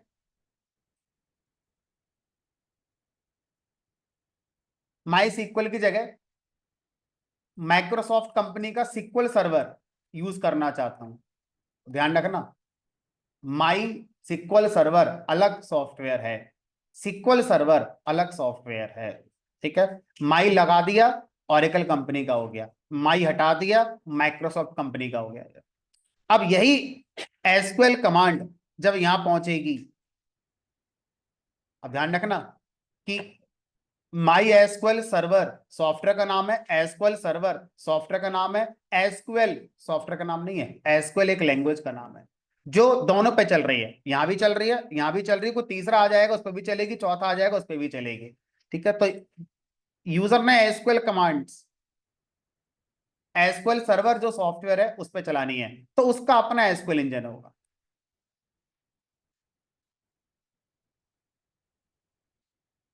वो अपना कंपाइल करेगा और फिर वो उसको रन करेगा। तो देयर में बी ए चांस कि जो मैंने एसक्यूएल कमांड अभी माई सीक्वल पे लिखी है वो रन हो गई। सेम कमांड अगर मैं सीक्वल सर्वर पे चलाऊं तो हो सकता है कि वहां पर वो रन ना हो, क्योंकि उसका एसक्यूएल इंजन हो सकता है कुछ अलग तरीके से डिजाइन किया गया है। कोशिश यही रहती है जितने भी आरडीबीएमएस सॉफ्टवेयर बनाने वाली वेंडर्स हैं कि वो एक स्टैंडर्ड पे काम करें। तो 70-80% स्टैंडर्ड एसक्यूएल कमांड्स का हो जाता है, 20-30% चीजें एसक्यूएल इंजन के अकॉर्डिंग चेंज हो जाती हैं हमारी। ठीक है, तो इस तरह से कल को अगर मैं कोई भी एसक्यूएल कमांड इस पे चलाऊंगा तो दर में भी एक चांस की एरर आ जाए, बट इस बात के चांसेस ज्यादा होते हैं कि वो एज इट इज रन हमारी हो जाएगी। अब ये सब हमारे क्या कहलाते हैं? ये सब हमारे आरडीबीएमएस सॉफ्टवेयर कहलाते हैं। इस तरह से और भी हो सकते हैं, इन्हें बोलते हैं आरडीबीएमएस सॉफ्टवेयर। तो मार्केट में कई सारी कंपनीज हैं जो अपने अपने आरडीबीएमएस सॉफ्टवेयर बनाएंगी डेटा स्टोर करने के लिए और अपने अपने एसक्यूएल इंजन को बनाकर लाती हैं, ताकि जब डेटा स्टोर होने आए तो जो कमांड से आ रहा है उसको चेक करें कि वो सही लिखी गई है कि नहीं लिखी गई है, जो रूल्स हैं वो फॉलो करे गए कि नहीं करे गए। तो इस तरह से एसक्यूएल एक कॉमन लैंग्वेज हो गई जो किसी भी RDBMS पे काम करती है। और इसको एक एनालॉजी के साथ अगर मैं समझाने की कोशिश करूं तो आप ऐसे समझ सकते हैं कि ये आपका सैमसंग का फोन है जिसमें आप बहुत सारे फीचर यूज कर सकते हैं, उसके अंदर ही लिख देते हैं। मान लो सैमसंग लिखा हुआ है, ये आपका MI का फोन है, ये आपका ओप्पो का फोन है, ये आपका मान लो वन प्लस का फोन है, और भी ऐसे मान लेते हैं। आईफोन को हटा देते हैं इस पिक्चर से, आईफोन नहीं, ठीक है। तो ये भी बताओ ये सारे के सारे कौन है? मैन्युफैक्चरर, मोबाइल हार्डवेयर के मैन्युफैक्चरर है, यही तो कहेंगे आप। कल को कोई और भी आ सकता है, मान लो हम और आप लोग मिलकर अपना एक हार्डवेयर तैयार कर लेते हैं, कोई और नाम दे दो अपना। अब हमें अपने हार्डवेयर पर एप्स को रन करने के लिए एक प्लेटफॉर्म की जरूरत पड़ेगी। अब हमारे पास मार्केट में कई सारे एंड्रॉइड के जैसे प्लेटफॉर्म भी हैं, जैसे iOS हो गया, ब्लैकबेरी चलता था कभी, माइक्रोसॉफ्ट कह रहा हमारा विंडोज चला लो, लैपटॉप में तो चलता ही है, मोबाइल में भी चला लो। तो अब इन हार्डवेयर वालों को डिसाइड करना है कि किसके साथ जाना चाहिए। एप्पल तो मना करता, हम किसी को देते नहीं राइट, हमारा अपने में चलेगा, हमारा प्लेटफॉर्म हम ही खुद बनाएंगे, हार्डवेयर किसी को देंगे नहीं यूज करने के लिए। ब्लैकबेरी मार्केट से खत्म हो चुका है, तो ये खुद नहीं चाहेंगे कि ब्लैकबेरी के साथ आगे बढ़े। माइक्रोसॉफ्ट विंडोज एक ऑप्शन अवेलेबल है, बट उसकी टर्म्स एंड कंडीशंस थोड़ी अजीब होती हैं, तो ये फिर एग्री नहीं करते। लेकिन एंड्रॉयड प्लेटफॉर्म एक ऐसा प्लेटफॉर्म है जो ज्यादा फ्लेक्सिबल है एडॉप्ट करना। और और ये गूगल ने बना रखा है, फ्री में अवेलेबल है। बाकियों का फ्री का भरोसा नहीं, कब बंद हो जाए। गूगल की तरफ से ये फ्री चलता रहेगा। तो अब एंड्रॉयड बंद कर लें इसे, बार बार जो आपका व्हाट्सएप आ रहा है। एंड्रॉयड सैमसंग में भी चल रहा है, एंड्रॉयड MI में भी चल रहा है, ओप्पो में भी चल रहा है, यहां भी चल रहा है। अब समस्या यह है कि ये एक मोबाइल ऐप डेवलपर है, डेवलपर, ऐप डेवलपर। पेटीएम वाले ने इससे कहा भाई ऐप बना दो, तो क्या पेटीएम इस डेवलपर से ये बोलेगा सैमसंग के लिए ऐप बना दो या MI के लिए बना दो? किसके लिए बना दो? एंड्रॉयड के लिए बना। कल को कोई भी हार्डवेयर वाला आ जाए, एंड्रॉयड प्लेटफॉर्म सब पे चल रहा है, ऑब्वियसली कुछ ना कुछ कस्टमाइजेशन इन सब ने कर रखे होंगे अपने आप को मार्केट में आगे दिखाने के लिए। बट 80% एंड्रॉयड के जो स्टैंडर्ड हैं वो सारे मान रहे होंगे, 20% अपने अपने जरूर लेके चलेंगे, वरना फिर सब एक जैसे नहीं हो जाएंगे। सेम कहानी यहां पर है। जितने भी RDBMS हैं, चाहे वो माई सिक्वल सर्वर है, चाहे सिक्वल सर्वर है, चाहे ओरेकल वाला है, चाहे माइक्रोसॉफ्ट, चाहे कोई सा भी है, सारे RDBMS जिस तरीके से डेटा को स्टोर करते हैं, डेटा को रिट्रीव करवाते हैं, रिपोर्ट बनवाते हैं, कैलकुलेशन कराते हैं, वो सब के लिए एक ही लैंग्वेज यूज होती है जिसका नाम क्या है? SQL। तो SQL is like Android, RDBMS software like this layer. तो इस तरह से जब कोई भी इंटरव्यू होता है किसी कंपनी में, तो जनरली आपसे एसक्यूएल के बारे में पूछा जाता है। ये मैटर नहीं करता कि आपने एसक्यूएल कमांड को किस RDBMS पे रन कराया, चाहे आपने माई सिक्वल पे रन कराया है तो भी सही है, आपने सिक्वल सर्वर पर चलाया है तो भी सही है, किसी पे चलाया हो फर्क नहीं पड़ता। तो आपका जो प्रोफाइल होगा उसका नाम होगा एसक्यूएल डेवलपर, एसक्यूएल डेवलपर। कई बार कंपनीज क्या करते हैं, उन्हें पता है कि हमारे पास बैक टू बैक प्रोजेक्ट्स आ रहे हैं 4-5, और उन चारों पांचों प्रोजेक्ट में मान लो हमें माई सिक्वल RDBMS ही लगाना है, तो वो अपने JD जॉब डिस्क्रिप्शन में मेंशन कर सकती हैं कि we need my sequel developer. मतलब आपको एसक्यूएल कमांड आनी चाहिए किस सॉफ्टवेयर पे रन करने के लिए? माई सिक्वल पे रन करने के लिए आनी चाहिए। तो जो 20% स्पेसिफिक फीचर्स हैं आपको वो आने चाहिए। माइट भी मेरे पास बैक टू बैक प्रोजेक्ट आने वाले हैं, मान लो ऑरेकल पे, तो अब मैं प्रोफाइल लिख दूंगा ऑरेकल डेवलपर की जरूरत है मुझे, सिक्वल सर्वर डेवलपर की जरूरत है मुझे। बट ऐसा रेयर होता है, क्योंकि कंपनी में जो प्रोजेक्ट है वो आते हैं बंद भी होते हैं, चलते नहीं रहते हैं, है ना। तो जब प्रोजेक्ट खत्म हो जाएगा तो नया प्रोजेक्ट आएगा, पता नहीं उसमें कौन सा RDBMS यूज करना होगा, बट लैंग्वेज तो वही चलेगी, एसक्यूएल। तो इसलिए इंटरव्यू में ज्यादातर फोकस किया जाता है एसक्यूएल लैंग्वेज आपको आनी चाहिए। किस सॉफ्टवेयर पे आपने उसे रन कराया है वो इतना मैटर नहीं करेगा। चलो, अब ये सारी कहानी हमारी समझ में आ गई। अब हमने अभी दो डेटाबेसेस क्रिएट कर लिए, एक 12 PM नाम से और एक 1 PM नाम से। मैं अपने लैपटॉप पर आपको कुछ दिखाऊंगा, आपको अपने लैपटॉप पर नहीं करना है, ठीक है।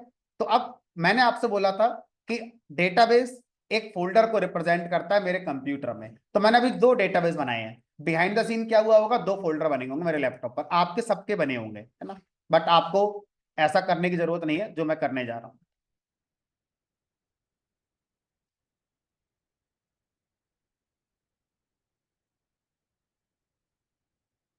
ये देखो, ये दो फोल्डर बन गए, 12 PM और 1 PM। अब मैं इस डेटाबेस में जितनी टेबल बनाऊंगा, जब मेरा सिस्टम शटडाउन हो जाएगा तो मेरे लैपटॉप में कहीं तो रखी जाएंगी टेबल, वो इस फोल्डर में रखी जाएंगी सारी टेबल जो इस डेटाबेस के अंदर बनाई है। वो सारी टेबल जो इस डेटाबेस के अंदर बनाऊंगा वो इस फोल्डर के अंदर रखी जाए। अभी क्या, अभी तो खाली होगा, कोई टेबल तो मैंने बनाई नहीं है, खाली है। ये देखो, अभी मैं कोई टेबल बनाऊंगा, जिस डेटाबेस में बनाऊंगा वो टेबल इस फोल्डर में जाके एक फाइल के अंदर सेव हो जाएगी। ठीक है, तो ये हिडन लोकेशन होती है, जनरली आपको ये देखने को मिलेगी नहीं, ठीक है, परमिशन भी शायद नहीं होगी, तो इसको आप इग्नोर करें बात को। वापस आ जाते हैं।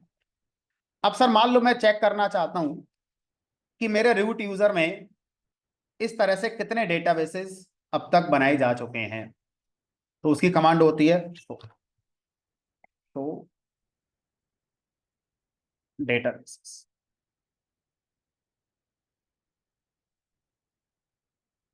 तो एक जो हमने बनाया था वो आ गया, एक और बनाया था वो आ गया। ये कुछ प्री डिफाइंड डेटाबेसेस हैं जो माई सिक्वल अपनी इंटरनल इंफॉर्मेशन मैनेज करने के लिए यूज कर रहा है। हमें इनको फिलहाल के लिए फोकस नहीं करना है।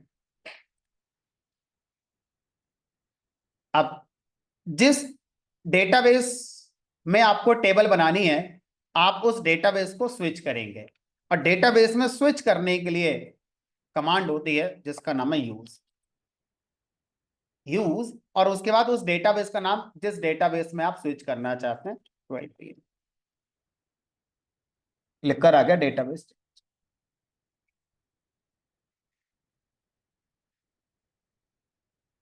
अभी तक हमने तीन एक्शन करने के लिए तीन अलग कमांड सीखी। पहला डेटाबेस क्रिएट करने की कमांड, दूसरा डेटाबेसेस की लिस्ट देखने की कमांड, और तीसरा किसी डेटाबेस में स्विच होने की कमांड।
तो एक जनरल सिंटैक्स हो गया, क्रिएट डेटाबेस, डेटाबेस का नेम।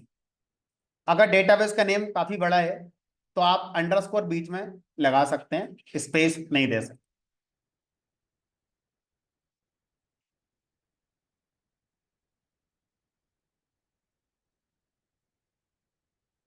तो ये हो गई एक जनरल बात, जनरल बात को हम सिंटैक्स कहेंगे।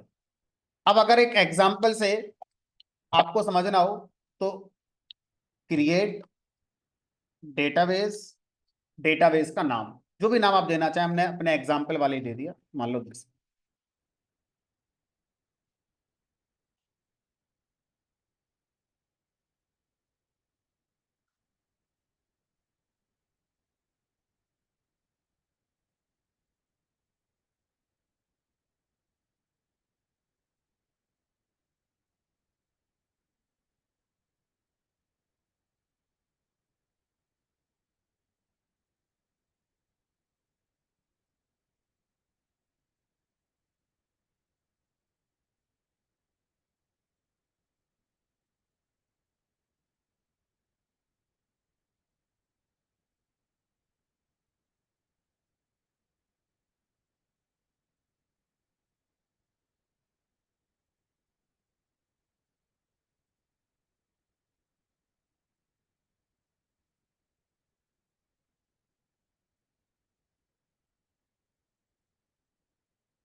थ्रू आउट कोर्स हमें इसी तरह से अपना आगे बढ़ना है। कोई काम करना है, उसकी कमांड होगी, उस कमांड को सीखना है और फिर उसके नोट्स बना लेने हैं। पूरे कोर्स में यही तरीका आपको यूज करना है, ठीक है। और सारी कमांड्स आपको अपने लैपटॉप पर करके देखनी है। सिर्फ ऐसा नहीं है कि मैं कर रहा हूं और देख रहे हैं और आपको सही लग रहा है कि हाँ सर हो रही है। आपको तभी आएगा जब अपने हाथ से करोगे। मैं करके दिखाऊंगा, आपको अच्छा लगेगा, लेकिन आएगा नहीं। आएगा तब जब खुद करोगे अपने लैपटॉप पर। तो अगर मैं देखूं तो मोस्टली स्टूडेंट के लिए इसलिए मैंने इंडिविजुअली जा जाकर माई सिक्वल इंस्टॉल करा दिया है। ऑनलाइन में शायद 3-4 लोगों का रेस्पॉन्स नहीं आया था, ना हाँ का ना का। तो उनके बारे में नहीं कह सकते उनका हुआ कि नहीं हुआ। तो आपको अपनी रेस्पॉन्सिबिलिटी खुद लेनी पड़ेगी। अब नर्सरी लेवल का काम मैंने कर दिया, अब आप बड़े हो जाओ और अपना काम खुद करना सीखो, है ना।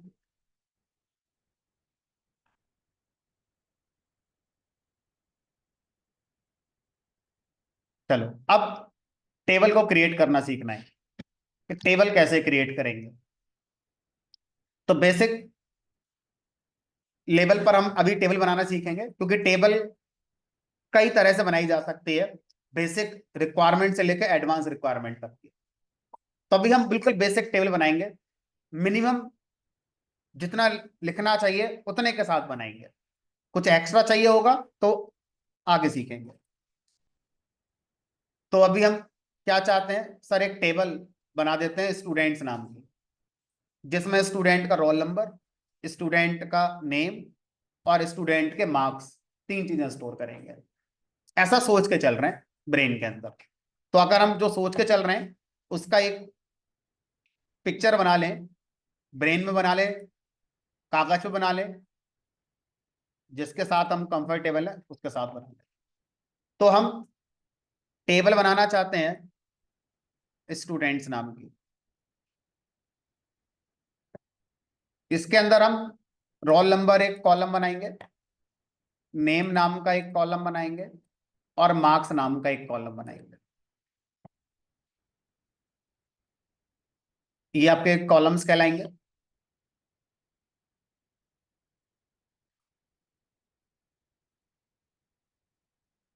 कॉलम्स को फील्ड्स भी कहा जाता है। फील्ड्स, कॉलम्स एक ह्यूमन फ्रेंडली टर्म है जो हर कोई समझ लेता है। टेक्निकल टर्म का नाम होता है फील्ड्स। पहला फील्ड रोल नंबर, दूसरा फील्ड नेम, तीसरा फील्ड मार्क्स। थोड़ा और आगे बढ़ेंगे तो इनको एट्रीब्यूट्स भी कहा जाता है। पहला एट्रीब्यूट रोल नंबर, दूसरा एट्रीब्यूट नेम, तीसरा एट्रीब्यूट मार्क्स। फिलहाल आप कॉलम या फील्ड्स पे रहिए, उतने से काफी काम हो जाएगा। अब मान लो एक रोल नंबर मैंने डाल दिया 101, नेम हो गया सोनू, मार्क्स इसके आए मान लो 76.5। एक और स्टूडेंट आया रोल नंबर 102, नाम मान लो उसका मैंने मोनू कर दिया, उसके 65.8 आए। ऐसे करके और भी आ सकते। तो इसको बोलेंगे रो या रिकॉर्ड। तो इसको बोलते हैं एक रो या एक रिकॉर्ड। तो किसी भी रो में हर कॉलम की वैल्यू आपको बतानी पड़ेगी। तो टेबल में अगर 3 कॉलम है तो जितनी रो आएंगी, हर रो 3 कॉलम की वैल्यू के साथ अपनी आएंगी। ये दूसरी रो हो गई या दूसरा रिकॉर्ड हो गया, ठीक है। तो रो या रिकॉर्ड एक ही बात है, कॉलम या फील्ड एक ही बात है।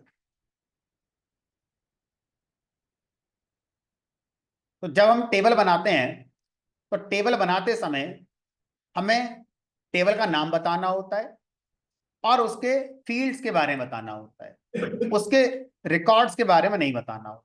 रिकॉर्ड्स के बारे में बताने के लिए अलग कमांड होती है, ठीक है। अब यहां पर एक्सेल से अलग करने के लिए RDBMS ये कहते हैं कि जब आप कॉलम स्पेसिफाई करेंगे तो आपको करना पड़ेगा।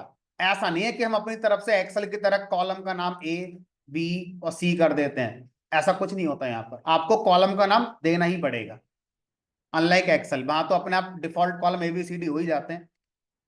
दूसरा, जब आप कॉलम को स्पेसिफाई करेंगे तो आपके ब्रेन में क्लियर होना चाहिए कि किस कॉलम में वैल्यू किस नेचर की आ रही है। नेचर ऑफ वैल्यू, वैल्यू का नेचर मतलब वो नंबर है, नंबर है तो उसमें फ्रैक्शन होगा कि नहीं होगा, या उसमें टेक्स्ट लिखा जाएगा, या उसमें डेट स्टोर होगी, या उसमें इमेज आएगी। तो आपको नेचर ऑफ वैल्यू पता होना चाहिए। नेचर ऑफ वैल्यू को टेक्निकल टर्म में डेटा टाइप कहा जाता है। Data type. एक्सेल के अंदर ये पार्ट ऑप्शनल होता है, आप सोचते ही नहीं है। मतलब 100 लोग अगर एक्सेल पढ़ते हैं तो 80 लोगों को नहीं पता ये होता है। सिर्फ 20 लोग उस मुकाम तक पहुंच पाते हैं जहां पर यह पढ़ाया जाता है कि एक्सेल में भी होता है कि आप किसी भी कॉलम के नेचर को कंट्रोल कर सकते हैं एक्सेल के अंदर। बट आरडीबीएमएस के अंदर आपको शुरू से ही ये फोर्स है कि आपको बताना ही पड़ेगा कि रोल नंबर का नेचर क्या होगा। हमने कहा देखने में तो नंबर लग रहा है, तो नंबर को यहां पर एक डेटा टाइप में इंट कहा जाता है, INT। तो INT का मतलब होता है नंबर विदाउट फ्रैक्शन। ऐसा नंबर जिसमें फ्रैक्शन पार्ट नहीं होगा, प्रिसीशन नहीं होता, है ना, ऐसे नंबर को माई सीक्वल में इंटीजर डेटा टाइप कहा जाता है। ऐसा कॉलम जिसमें टेक्स्ट स्टोर होगा, किसी का नाम, किसी का एड्रेस, किसी का जेंडर, प्रोफाइल, ये सब चीजें स्टोर होंगी। तो ऐसे कॉलम को यहां पर वैरचर कहा जाता है। वैरचर। और वैरचर जब कहा जाता है तो बताया जाता है कि हर वैल्यू मैक्सिमम कितने करेक्टर की हो सकती है। तो हमने मान लो ब्रैकेट में बताना है 10, 4 की करो कोई बात नहीं, लेकिन 10 से ज्यादा नहीं कर सकते। ठीक है, क्यों ऐसा है अभी सब पढ़ेंगे आगे चलकर, अभी बेसिक बेसिक चलते हैं। ऐसा नंबर जिसमें फ्रैक्शन पार्ट भी होगा, दशमलव वाला हिस्सा भी होगा, तो उसको यहां पर क्या बोलते हैं टेक्निकल टर्म में फ्लोट। नंबरों को डेटा टाइप के अकॉर्डिंग इंटीजर या फ्लोट कहा जाएगा। इंटीजर उन नंबरों को कहा जाता है जिनमें फ्रैक्शन नहीं होते। तो हमारे आसपास की लाइफ में बताओ कौन कौन से नंबर इंटीजर कहलाएंगे। ओटीपी, मैं बोल रहा हूं आप इमेजिन करो, ओटीपी क्या उसमें फ्रैक्शन पार्ट होता, दशमलव होता है आगे, नहीं। मोबाइल नंबर, आधार नंबर, किसी भी बैट्समैन ने एक मैच में रन बनाए, एक मैच के रन, एवरेज नहीं बता रहा हूं। ठीक है, इस क्लास में कितने स्टूडेंट बैठे उनकी काउंटिंग, मान लो 36 स्टूडेंट बैठे, एक और आ गया 37 हो गए, दो चले गए 35। ऐसा कभी नहीं हो सकता कि इस क्लास में 36.8 स्टूडेंट बैठे। ठीक है, तो काउंटिंग ऑफ एनीथिंग, है ना, आपका इंटीजर ही होता है। आधार, ओटीपी, मोबाइल, अकाउंट नंबर, ये सब जनरली इंटीजर ही होते हैं हमारे। ऐसे नंबर जहां पर हमें एक्यूरेसी पे काम करना है, जैसे अगर हम शुरू करें फिजिक्स से, तो अर्थ पर ग्रेविटी की वैल्यू 9.8 है। अब कोई आपसे ये कहते 0.8 रहने तो 9 ही लगा लो, तो सर पूरी फिजिक्स बदल जाएगी हमारी। तो सारे रोटेशन, सारे रूल सब बदल जाएंगे हमारे। तो सर एक्यूरेसी बहुत जरूरी है, हमने कहा बहुत जरूरी है। ठीक है, तो इस तरह से अगर आपसे कहा जाए कि πr² सर्किल का एरिया निकालने का फार्मूला होता है, जिसमें पाई की वैल्यू 3.1472 होती है। अब कोई हमसे बोले सर 3 लगा लेते हैं, 0.14 में क्या रखा है, अरे नहीं, आपका रिजल्ट गलत आ जाएगा। ठीक है, किसी भी बैट्समैन को लेकर आईसीसी को रैंकिंग निकालनी है, तो सर रैंकिंग निकालनी है तो वहां पर एक्यूरेसी मैटर करती होगी। अगर यूनिवर्सिटी को टॉपर डिक्लेयर करना है तो एक स्टूडेंट के 98%, दूसरे के भी 98, तो सर दोनों ही टॉपर हो गए। लेकिन अगर ऐसा हो जाता 98.75 और एक क्या है 98.65, तो आगे वाला जिसका ज्यादा वो जीत गया। तो जहां पर एक्यूरेसी की जरूरत है, एक घर में 10 ग्राम सोना है, 3 लोगों में बांटना है, तो अब 3-3 ग्राम बांट दें, 1 ग्राम जो बचा कोई नहीं छोड़ेगा। तो 3.333 पूरा चाहिए। लेकिन अगर यही आपसे कहा जाए कि 10 एप्पल हैं, 3 लोगों में बांटने हैं, तो कोई एक्यूरेट नहीं बोलेगा अरे सर 3 को 3-3 दे दो, किसी एक को 4 दे दो, कोई बात नहीं दे दो, क्योंकि वहां एक्यूरेसी की जरूरत ही नहीं है। लेकिन जब सोना बांटने की बारी आई तो नहीं सर, एक्यूरेट चाहिए, एकदम मिलीग्राम तक पूरा चाहिए हमें। तो जहां एक्यूरेसी की जरूरत पड़ती है वहां पर हम फ्लोटिंग नंबर यूज करते हैं, दशमलव वाले नंबर यूज करते हैं। और जहां पर एक्यूरेसी की जरूरत नहीं होती है, अराउंड में काम चल जाता है हमारा, तो वहां पर इंटीजर नंबर यूज किया जाता है। ठीक है। जब भी अल्फा न्यूमेरिक डेटा लिखना हो, अल्फा न्यूमेरिक जैसे एड्रेस, जैसे भी जिस जगह आप बैठे हो उसका एड्रेस है ड्यूकेट A-52 सेक्टर 16, तो इसमें डिजिट भी आई, डैश भी आया, है ना। हो सकता है पिन कोड लिखो तो ब्रैकेट भी लगाओगे। तो अल्फा न्यूमेरिक डेटा को जब रिप्रेजेंट करना होता है तो उसको यहां पर हम वैरचर से रिप्रेजेंट करते हैं। फिलहाल 3 की बात करी, ऐसे 3 नहीं है, ऐसे 20+ है। तो यानी कि हमें 20+ पढ़ने हैं, लेकिन हमें आज नहीं पढ़ने हैं वो सारे। आज हम अपना काम 3 से कर लेंगे, सो डेट जो टेबल बनाना सीखना है वो वाला टास्क पूरा हो जाए हमारा। ठीक है। तो अब यहां लिखेंगे कमांड क्रिएट, क्या क्रिएट करना है इस बार, टेबल।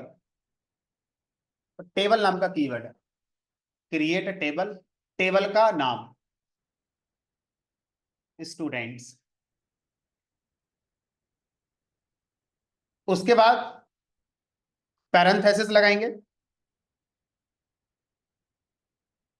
ओपन पैरेंथेसिस लगाएंगे, और यहां पर लिखेंगे पहले कॉलम का नाम। पहला कॉलम आप किस नाम से बनाना चाहते हैं, तो हमने अपना कागज पे लिख ही लिया है कि रोल नाम से बनाना है। सर अगर रोल नंबर बनाना होता तो रोल नंबर बना दो, कोई दिक्कत नहीं है। लेकिन ध्यान रखना इस बात का कि रोल नंबर अगर आप बना रहे हो तो स्पेस मत दे देना, कॉलम के नाम में अंडरस्कोर लगा लेना। ठीक है। तो रोल, हमने कहा चलो इतने से ही काम चला लेंगे। उसके बाद स्पेस, उसके बाद लिखा जाता है डेटा टाइप, कि रोल नंबर कॉलम का नेचर बताइए, किस नेचर की वैल्यू को स्टोर करेगा। हमने कहा रोल नंबर तो इंटीजर सही रहता है, इंटीजर। तो ये हमें डिसाइड करना होगा कि किस पर्पस के लिए कौन सा कॉलम बनाया जा रहा है और उसके लिए बेस्ट सुटेबल डेटा टाइप क्या होना चाहिए।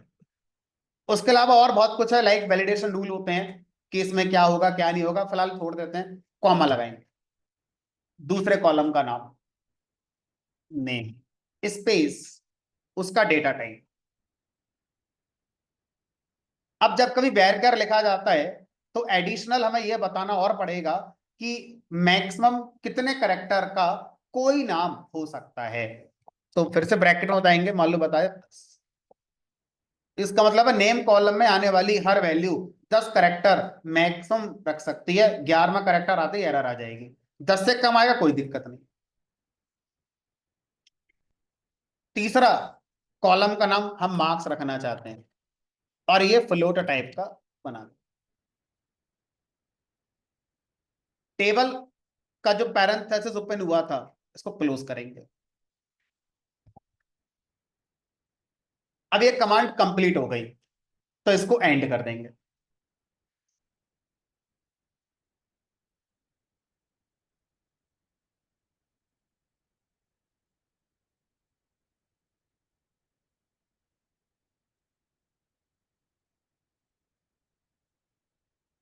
एंटर करेंगे, ये कमांड एसक्यूएल इंजन को सबमिट करी जाएगी।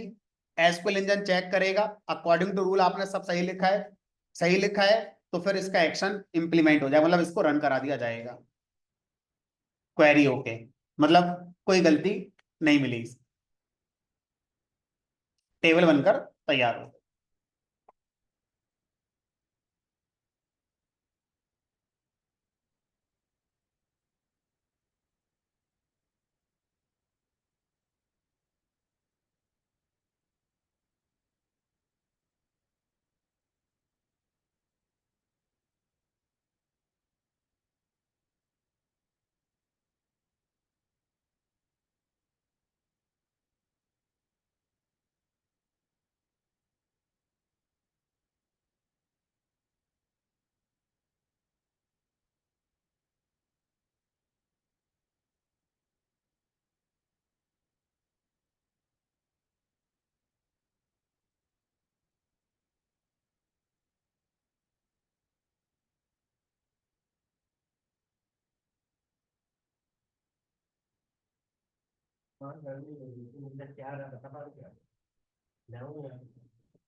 डेटाबेस सेलेक्ट नहीं करा न्यू।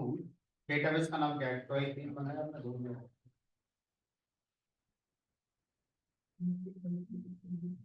तो कोई भी कमांड जो आप चला रहे हैं वो तभी सही आएगी जब आपने यूज से डेटाबेस स्विच कर रखा है। तो आपका एरर मैसेज आएगा नो डेटाबेस सेलेक्टेड। तो इसका मतलब है कि आपने पहले यूज कमांड नहीं चला रखी है। टेबल बनकर तैयार हो गई हमारे यहाँ। अब सर मान लो हम कल आगे अगर इस पे काम करेंगे तो ये सब दोबारा करना पड़ेगा। हमने कहा नहीं, हम जो पढ़ रहे हैं उसका नाम है स्टोरेज। स्टोरेज का मतलब होता है कि सिस्टम शटडाउन होने के बाद भी वो बना रहे जैसा था वैसा ही। आप खुद जब डिलीट करोगे तभी डिलीट होगा। मतलब अब कल को जब मैं आऊंगा तो मुझे दोबारा से माई सिक्वल सर्वर इंस्टॉल नहीं करना है, मुझे दोबारा से यूजर क्रिएट नहीं करना है, मुझे दोबारा डेटाबेस नहीं बनाना, दोबारा टेबल नहीं बनानी। इसी पर काम करना है तो इसी के साथ आगे बढ़ेंगे। हाँ, कोई दूसरे नाम की टेबल बनानी है, कोई दूसरे नाम का डेटाबेस बनाना है तो दोबारा बनाना ही पड़ेगा। अदरवाइज ये सब परमानेंट आपका हो रहा है। तो जो भी आप एसक्यूएल में कमांड चलाते हैं वो जिस एक्शन के लिए थी वो एक्शन आपका परमानेंट होता है आपके लैपटॉप में। जब तक आप मैनुअली उसको नहीं हटाएंगे वो आपका नहीं हटेगा। ठीक है, चलो अब जो क्लास की रिकॉर्डिंग है या जो मैं क्लास के नोट्स लिख रहा हूं, ये सारी चीजें आपको अवेलेबल करने के लिए गूगल का एक एप्लीकेशन है जिसका नाम है क्लासरूम। और इस क्लासरूम एप्लीकेशन को आप लोग ज्वाइन करेंगे। इसको ज्वाइन करने के लिए आपको अपनी डिटेल्स व्हाट्सएप करनी है इस नंबर पे 9289097287। डिटेल में आपको अपना नाम बताना है, आपकी स्टूडेंट आईडी होगी जो आपको फ्री रिसिप्ट या आई कार्ड पे लिखी मिलेगी, आपको अपना बैच टाइम बताना है, उसके बाद ट्रेनर का नाम यानी मेरा नाम बताना है। आपका नाम आपको पता ही होगा, स्टूडेंट आईडी आपकी फ्री रिसिप्ट पे लिखी मिलेगी या आई कार्ड पे लिखी मिलेगी, बैच टाइम आपका 12 to 2 हो गया, एसक्यूएल, ट्रेनर का नाम मेरा नाम हो गया आदित्य, और आपको अपना जीमेल आईडी। तो ये सारी चीजें आपको क्या करना है, इस नंबर पर व्हाट्सअप करना। जब मैसेज आपका देख लिया जाएगा तो आपकी दी गई जीमेल आईडी पर आपको एक इनविटेशन लिंक मिलेगा। उस लिंक का यूज करके आप सिंपली ज्वाइन कर लेंगे और आपका क्लासरूम आ जाएगा। आज इसको करके ज्वाइन कर लीजिए। कल मैं आपको सिखा दूंगा कि क्लासरूम पर जो मटेरियल आएगा उसको आप डाउनलोड कैसे करेंगे, जो रिकॉर्डिंग आएगी वो कैसे आपको मिलेगी, कब तक वो रहेगी, कल इसको मैं आपको सिखा दूंगा। तो पहले आज ये अपना इस नंबर पर व्हाट्सअप करके ज्वाइन जरूर कर लें। इसी पर क्लास के नोट्स, क्लास की रिकॉर्डिंग्स, जो भी इंफॉर्मेशन रिगार्डिंग क्लास इसी ग्रुप में आएगी सारी। यही ग्रुप होगा, अलग से कोई व्हाट्सअप टेलीग्राम ग्रुप नहीं है। ठीक है, यही एक ग्रुप कहलाएगा हमारा।